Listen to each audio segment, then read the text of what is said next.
अस्सलामुअलैकुम रहमतुल्लाहि व बरकातुहू। मैं हूं आपकी मेज़बान नाजिश खान और आप देख रहे हैं आपका अपना चैनल नून नायाब रिएक्शन।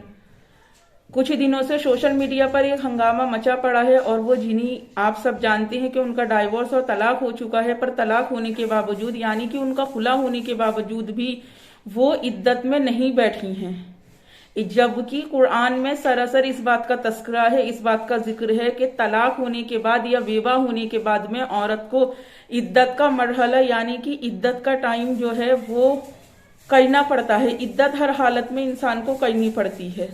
अब कल मैंने उनकी बहन का ब्लॉग देखा, उज़मा शेख का। आप सब जानते हैं कि लाखों में उनके सब्सक्राइबर हैं। वो लोगों से उनकी औकात पूछ रही हैं, वो लोगों के बच्चों पर भी सवाल उठा रही हैं। तो एक चीज ये देखिए, जब हम सोशल मीडिया पर आते हैं और सोशल मीडिया पर जब हम कदम रखते हैं तो हमें इन सब चीजों से और इन सब बातों से गुजरना ही पड़ता है और हमें अपनी पब्लिक के सवालों के जवाब देने ही पड़ते हैं। अगर कोई भी यूट्यूबर इस चीज का मुद्दा उठा रहा है कि उनकी बहन ने तलाक के बाद में इद्दत क्यों नहीं की, तो फिर जाहिर है उन्हें अपनी पब्लिक, जिसको अपनी फैमिली कहती हैं, उन्हें इस सवाल का जवाब पब्लिक को देना चाहिए। पर कुछ अंधभक्त उनके ऐसे हैं जो हमारी वीडियो के नीचे आकर कमेंट्स करके हमसे ये कहते हैं कि हम लोग पंचायत लगा रहे हैं, हम लोग गीबतें कर रहे हैं, हम लोग चुगलखोरी कर रहे हैं। जबकि यहाँ पर पंचायत तो किसी भी बात की नहीं है, चुगली भी किसी बात की नहीं, गीबत भी किसी बात की नहीं। क्यों? क्योंकि पूरी सोशल मीडिया पर, उनके चैनल पर आप जाके देखो, सब कुछ पंचायत लगी पड़ी है, गीबत भी खुली पड़ी है और चुगलियां भी हो रही हैं।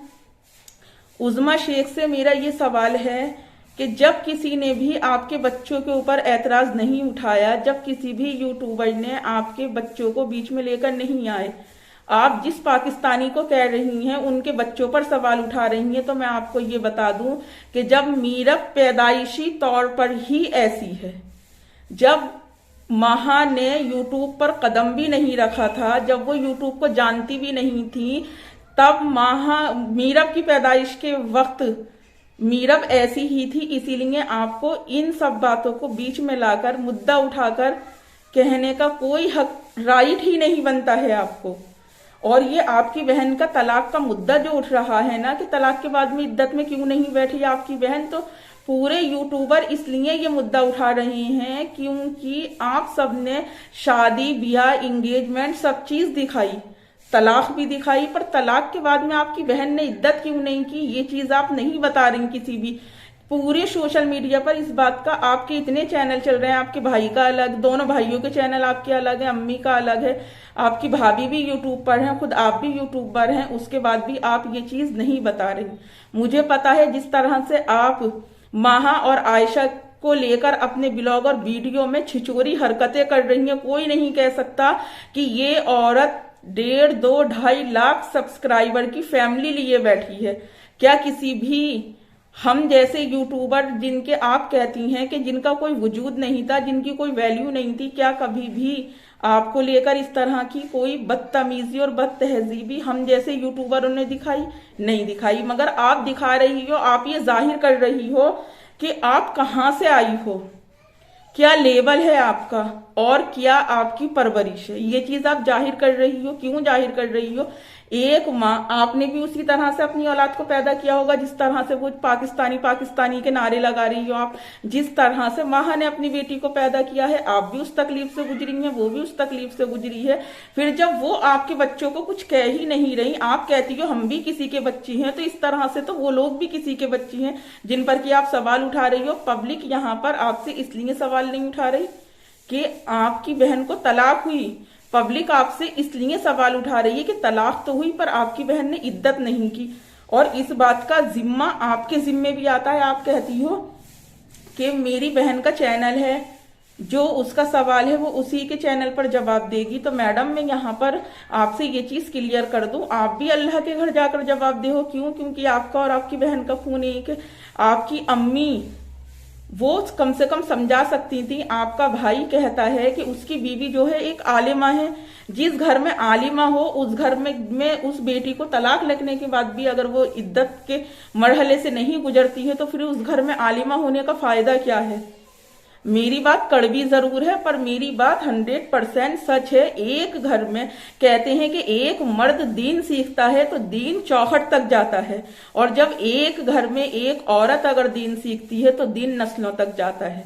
आपके घर में एक आलिमा है जिसे सोशल मीडिया पर आना पसंद नहीं है, जो कैमरे के सामने आना गवारा नहीं करती, तो फिर उस आलिमा ने जिनी को ये चीज नहीं बताई कि तलाक के बाद में इद्दत का जिक्र अगर कुरान में है तो, और जो चीज कुरान में है उसे में कोई भी हेर फेर और रद्द अमल जब कर नहीं सकता तो फिर जिनी ने इद्दत के बाद में तलाक क्यों नहीं की? मेरा आपसे ये सिंपल सा एक क्वेश्चन है। और फिर दूसरी बात कि उज़्मा मैडम आसमान पे मत उड़ो, क्योंकि जो जितना आसमान पे उड़ता है ना वो जमीन पर मुंह के बल आकर गिरता है। आप लाख मेरी नकल उतारना, आप मेरा पूरा बैकग्राउंड छान कर देखना, आपको मेरे बैकग्राउंड में कुछ नहीं मिलेगा। क्यों? जब मेरा कोई है ही नहीं तो वो तो है ही नहीं। ये सोशल मीडिया पर आने की बात नहीं है। मेरे पापा नहीं थे तो वो तो थे ही नहीं, तो सोशल मीडिया से पहले की बात है। मेरी अम्मी का इंतकाल हुआ, वो तो थी ही नहीं। अगर आप मुझे ये ताना दें कि तुम्हारा कोई नहीं है, तो मेरी तो फैमिली थी ही नहीं सोशल मीडिया के पहले से। ये तो हम सोशल मीडिया पर हमने बहुत बात को कदम रखा है, और पब्लिक जिस बात का आपसे सवाल कर रही है वो सोशल मीडिया पर मौजूद है। किस लिए मौजूद है? कि आपकी बहन को तलाक लगी, ये बात आपने सोशल मीडिया पर बताई। तो ये चीज से जाहिर होता है कि कहीं ना कहीं यूट्यूबरों के वीडियो बनाने से आप लोगों के ऊपर फर्क पड़ रहा है, तभी तो आप अपनी वो चीज निकालकर और दिखा भी रही हैं। और रही बात, आप कह रही हैं कि किसी के भी अगेंस्ट आप ऐसा करेंगी, आप वैसा करेंगी, तो ऐसे जने कितने चैनल हैं, ऐसे जने कितने लोग सुबह से शाम तक आकर हमारे लिए वीडियो बनाते हैं। कुछ लोगों ने मेरे लिए भी वीडियो बनाई। एक चैनल था, मैं यहाँ पर उसका नाम शो नहीं करूंगी, उनका एक एक मोटिव मुझे लेकर चलता था। एक एक मोटिव, उनके चैनल पर जितनी भी वीडियो थी वो सब मेरे लिए थी, मेरा नाम लिया जाता था, और तो और मेरी फोटो भी लगाई जाती थी। पर ये सोशल मीडिया है, यहाँ पर अगर 4 चाहने वाले हैं ना तो 8 नाराज रहने वाले भी हैं। अगर चाहने वालों की बर्दाश्त है ना आपके अंदर, तो फिर नाराज रहने वालों की भी बर्दाश्त सीखनी चाहिए आपको। और अपनी बहन को इधर उधर फिराने से बेहतर है, क्योंकि अल्लाह करीम के घर जाकर आप सबको इस बात का जवाब देना है। तो अपनी बहन को इद्दत में बैठा दीजिए, अभी भी कुछ नहीं बिगड़ा, जब जागो तब सवेरा है।